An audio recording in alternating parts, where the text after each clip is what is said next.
Nous avons fréquemment observé que les défis liés au manque de confiance et d'autonomie des équipes peuvent sérieusement entraver l'efficacité et la croissance de votre cabinet. À travers de nombreux cas, nous avons constaté que les dentistes fondateurs se retrouvent souvent submergés par des charges administratives et de gestion qui ne requièrent pas nécessairement leur expertise. Ces responsabilités peuvent être déléguées efficacement, permettant ainsi aux praticiens de se concentrer sur les soins complexes, sur le leadership pour faire grandir les équipes et les stratégies de développement qui ajoutent une valeur significative à leur pratique. Laissez-moi vous raconter l'histoire d'un cabinet client, un exemple typique de ce scénario. Le docteur passait une grande partie de son temps à gérer des tâches administratives et logistiques, de la planification des rendez-vous à la gestion des stocks du matériel dentaire. Cette situation le détournait non seulement des traitements implantaux pour ses patients, mais créait également un goulot d'étranglement qui le frustrait énormément. Qu'est-ce qui entravait sa capacité à déléguer? Un manque de confiance en ses équipes. Il aspirait en effet à ce que tout soit exécuté avec autant de perfection il l'aurait fait lui-même. Cette quête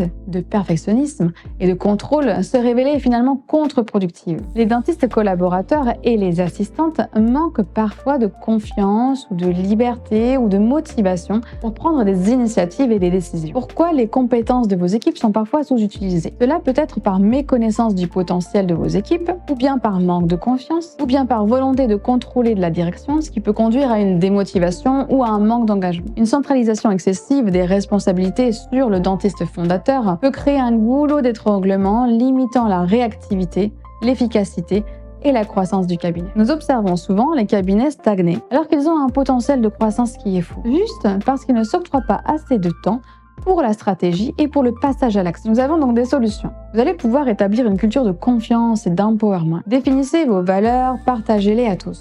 Apprenez à connaître les membres de votre équipe et connaissez leurs moteurs. Encouragez un style de leadership participatif, où les idées et les suggestions de chacun sont valorisées et prises en compte. Organisez des formations destinées à améliorer les compétences spécifiques des collaborateurs et des assistants, renforçant leur capacité à agir avec confiance et de manière autonome. Il est important de clarifier les rôles et les résultats attendus pour chacun des membres. Apprenez à déléguer selon les 4 niveaux de délégation, selon les tâches, les personnes à qui vous déléguez, le niveau d'expérience de la personne et l'importance et l'impact du résultat attendu. Et aussi, un point très important, mettez en place des systèmes réguliers de feedback où les performances et les décisions peuvent être discutées ouvertement, renforçant la confiance et l'apprentissage continu. Implémentez des outils de gestion qui permettent de suivre les progrès, de coordonner les tâches et de partager les informations à tous. Au sein du cabinet d'un de nos clients, la mise en œuvre de ces stratégies a transformé la dynamique de travail. Après la formation des équipes sur la gestion des rendez-vous, celles-ci ont pu prendre en charge ces aspects, libérant ainsi le docteur pour des interventions